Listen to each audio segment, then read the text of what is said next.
Hello friends and welcome again. My name is Bahroz and welcome to my channel where I talk about career and financial success. In this particular video, I will talk about how you can go about acing IBEW aptitude test, which is required for apprenticeship acceptance. The higher you score, the better are your chances of getting accepted.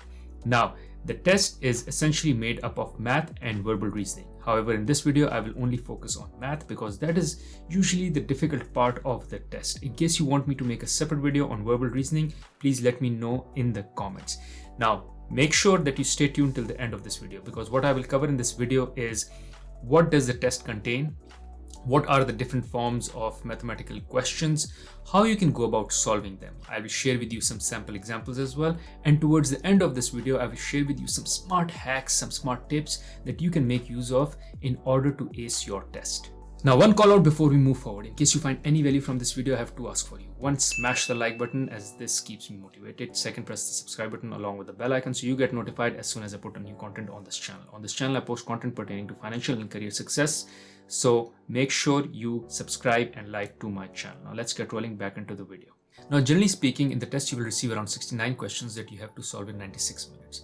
For the math section, you will receive around 33 questions that you need to solve in 50 minutes. And for verbal section, you need to solve 36 questions in around 50 minutes. You won't be allowed to use calculators. And in case, sadly, you are not able to clear the test, in that case, you will have to wait for 6 months before you are allowed to reappear in the test. Now, the math section can be divided into 5 common buckets. I will share the 5 common buckets here on the screen and I have them written in front of me, so I will speak from what I have in my notes.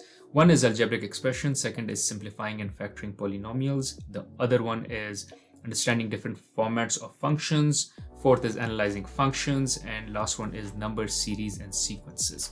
So let's take one by one each of these pillars, how you should go about solving them, what are the hacks and tips, and an example question on how we can solve those particular questions that we will receive in each of these particular headings. Now, one master tip before we go into the details is to make sure you practice. Practice. The only way you will get better at this is when you go about practicing the test. All the different kind of questions that you have, whether you're weak at them or you're good at them, make sure you practice before appearing in the final test. One of the practice tests that I have found online, which simulates the actual test to the max, is the one for which I will leave the link in the description of this video. Please check it out and make sure that you practice before you go in the original test. Now let me start with algebraic expressions. In order for you to have a command and ace the algebraic expressions, you need to have some sort of understanding of operations, power, roots, and how to go about solving algebraic problems. Oftentimes you will be given an expression consisting of multiple variables. However, you will also be given the values of all the variables but one. To save time, it is usually recommended to begin by placing the values of the known variables. This step significantly simplifies the expression and makes it much easier to continue the solution according to the order of operations.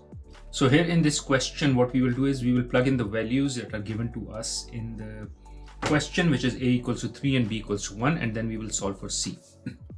So if I am to punch in the values, instead of b, I will put 1 plus c divided by 2 equals to 2 into a is 3 minus b is 1 equals 1 plus c slash 2 equals to 6 minus 1. And then 1 plus c 5. Now we want to move c on one side and all the numbers on one side. So for that to happen, what we will do is we will multiply both sides by 2. If you multiply both sides by 2, what will happen is 1 plus c slash 2 multiplied by 2 equals to 5 into 2. Now there is 2 and 2 on the left side which can get cancelled because there's 2 at the bottom, 2 at the top, 2 is being divided, 2 is being multiplied, so 2 will go away. That is the reason we multiplied both sides by 2. So we will only be left with 1 plus c equals to 10, which means for us to move C on one side, we will move 1 on the other side. For us to move 1 on the other side, the sign of the 1 changes. So instead of minus plus, it becomes minus, which would mean it would be C equals to 10 minus 1. Hence,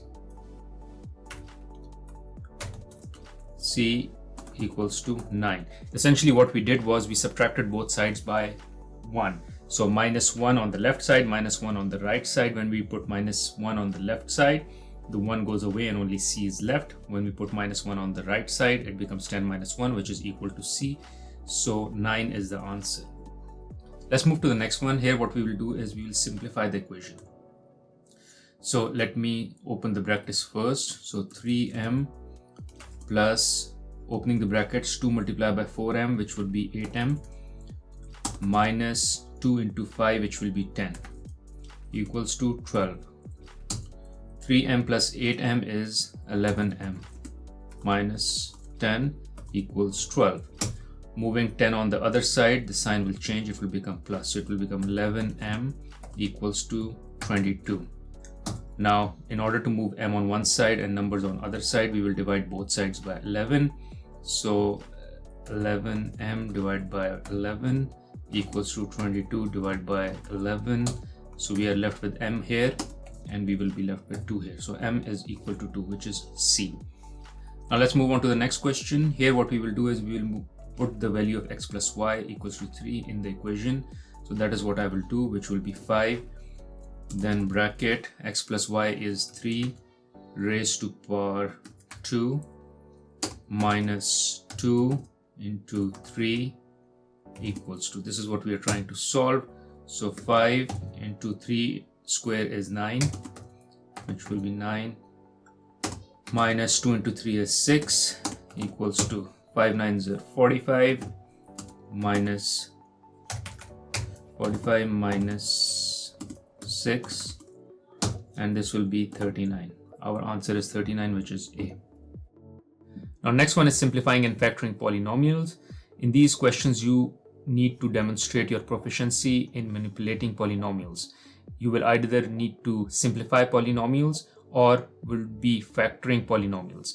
In simplifying polynomials, it's performing basic operations and combining like terms in order to find the simplest way to write the polynomial. So it may be a complex equation and you simplify in order to write it in a very simple way. And in factoring, you will be opening it. So you'll have a simple equation which you will expand by factoring it. I will explain more as I talk or share an example. Here, what we are trying to do is we are trying to factor the polynomial. So there are two options, or there are two kinds of questions you'll get. Either you factor the polynomial or you simplify the polynomial. Here we are to factor the polynomial. I usually find these questions hard. So what I do is, instead of solving the question, I do an hit and trial on the answer. So pick one answer and simplify the answer and see if it will give you the same as the question. So let's start with the first one, which is 2x plus 2 and x minus 1. So if I multiply 2x plus 2 bracket with x minus 1, what we will do is we will first multiply 2x with the x, and then 2x with minus 1, and then we'll multiply 2 with x and 2 with minus 1. Let me show you. So 2x into x minus 1, and then plus 2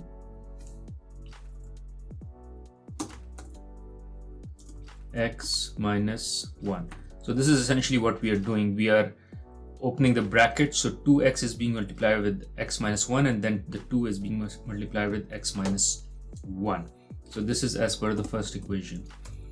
This will become 2x raised to power 2, which is 2x squared, minus 2x plus 2x minus 2. So 2x minus 2x plus 2x get cancelled, so we will be left with 2x raised to power 2 minus 2, which is actually our question, which is 2x squared minus 2. So number 1 is the answer. Now you got lucky here. It could be a possibility that the first one is not the answer, and then you'll have to move to number 2, number 3, and number 4. But as I said, I find factoring hard, and hence I prefer simplifying the answer, which already has been factored and back to its simple form, which is easier. So here, moving on to the next one, what I will do is I will do some factoring here. Again, this is kind of difficult for me, but I will try doing it because what I see in the answers, it is even more difficult to solve for the answers and get to the question back, because the question is not simple either, neither are the answers. So let me take a crack at the question. So we start with a minus 5 raised to power 2 multiply by a raised to power 2 minus, and here 25 can be converted into 5 raised to power 2 because in the answers we only see 5, at least in A, B and C. Here what we know is if we have a minus 5, this will remain as is raised to power 2. But what we know here is if something is a square minus b square, then that actually means it is a minus 5 into a plus 5. So a minus 5 into a plus 5 would give us a square minus 5 square. So now we have a minus 5 square and there are 3 a minus 5, so it will become cube a minus 5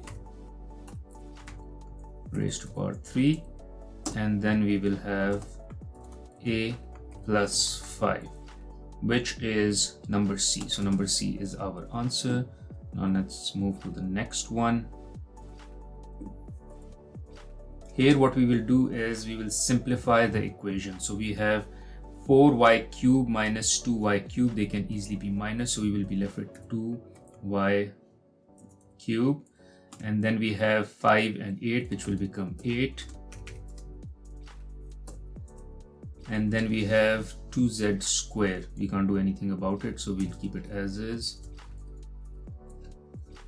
and then we have plus 1 by 2. So which of the answer has 2y cube and 2z square? It is not 1, it is not 2, it is not 3, it is 4, where we have 2y cube minus 2z square, and 8 plus 1 by half becomes 8.5. Now let's talk about functions. This type of question is quite different than the rest. It requires some visual skills as well as algebraic. However, after brushing on some basic functions, rules and understanding how they apply to visual graphs, these questions will become much easier. So let's take an example here. So that is our answer. That is D, this one. Now let's move to the next one.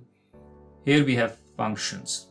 Here the best way is to pick a point on the line and put that value in the answer. So we'll pick the line and pick an intersection on the line where one of the x's is 0. Here, this one, here x-axis is 2 while x-axis is 2 while y-axis is 0.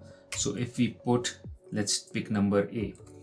If we put y as 0 equals to 2 by 2 is 4 minus 4, which is true. Which is 2 by 2 is 4 minus 4. So at one point of the intersection, the equation A is true. Let's pick another point in the intersection, which is this point where y is minus 4 and x is 0. So if y is minus 4, replacing y with minus 4, and x is 0, so 2 into 0 minus 4. Yes, so we'll get minus 4 equals to minus 4. So the equation is true on these two different points on the line. Again, try to use the points on the line where one of the x's is 0 because the calculation becomes easier. Let's move to the next one. Again, here what we want to do is we want to know that which of these equations represent the table above. So we will pick two data points on the table and put it in the equations and see which one works. So when x is 0, y is 4. Let's put x is 0, y is 4. So y is in number A, y is 4 equals to 4 into x is 0 minus 2. No, A cannot be correct. So we move to B. The function is definitely not linear function. This is hard to determine for now, so we'll leave it and we'll move to C. Here what we will do is x is 0. So when x is 0, we'll picking a point 1 equals to y is 4 minus 0 plus 2. No, this is not true because 4 plus 2 is not 0. And then we move to D and C. This graph represents the values in the table. Let's pick different values. So when x is 0, y is 4. So where is x 0? X is 0 here. Is y 4? No. When x is 0, y is not 4 because y is also 0. When x is 3 here, y is 4. No. When x is 3, y is actually 0. So D is also not correct, and hence B is our answer. B is our answer. The function is definitely not a linear function. Let's move to the next one. Here what we will do is again go answer by answer and see which one ends up being true.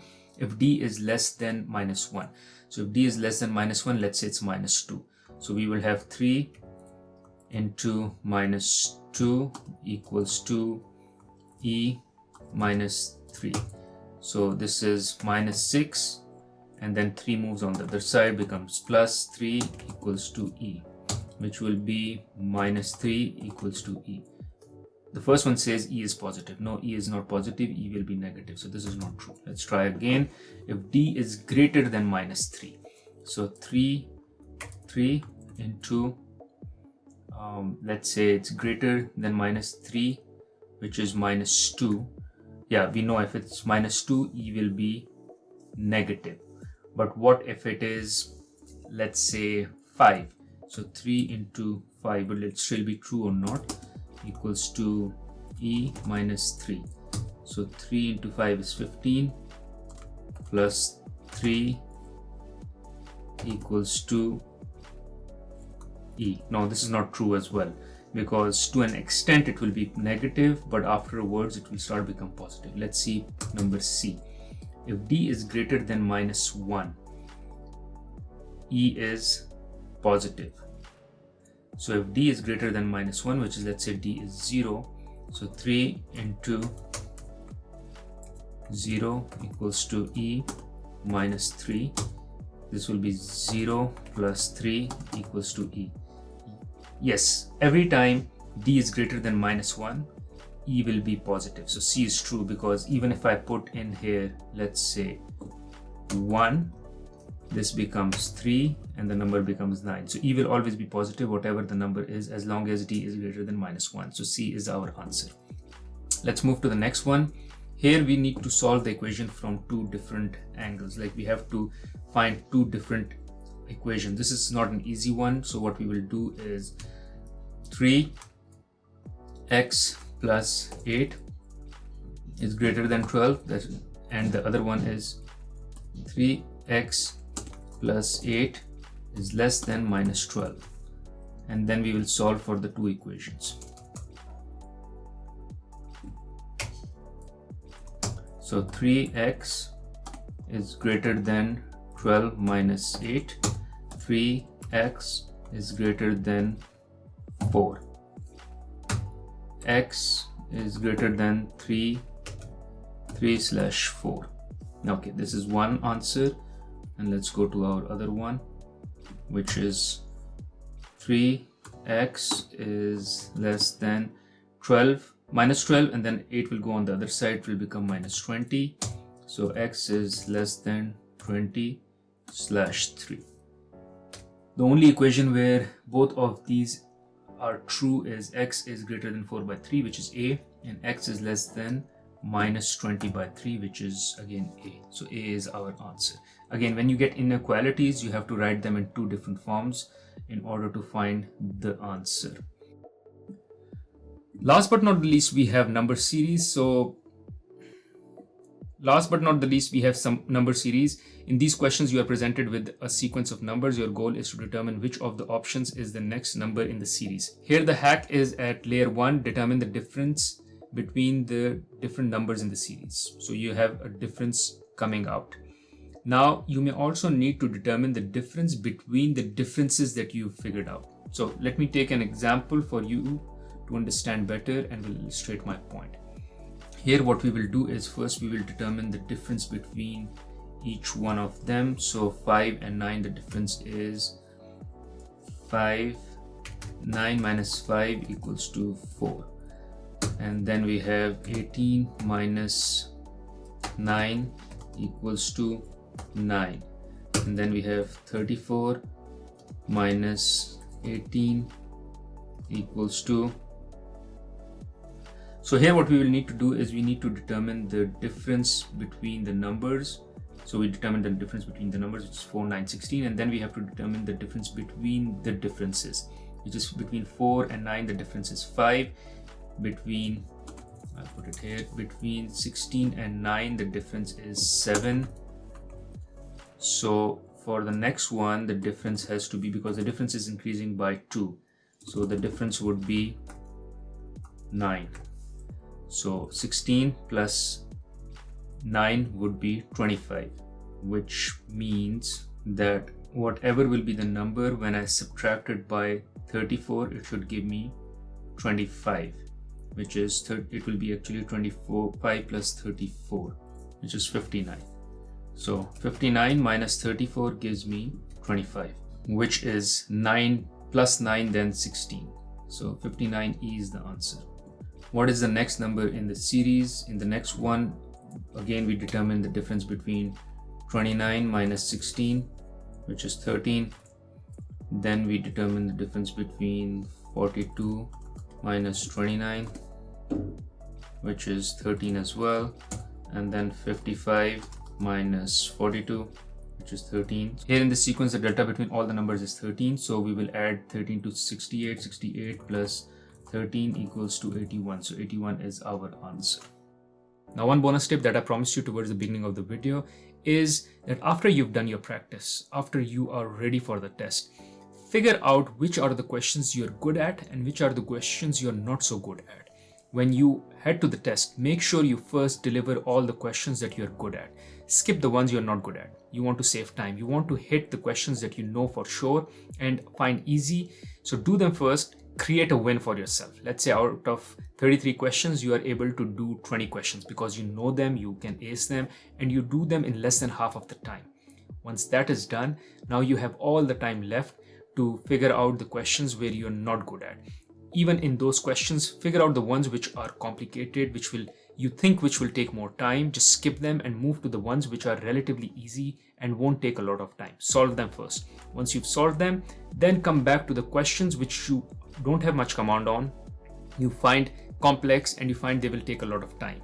And here, try them out, and if you can't try them out, just guess them, because there are no negative marks for guessing.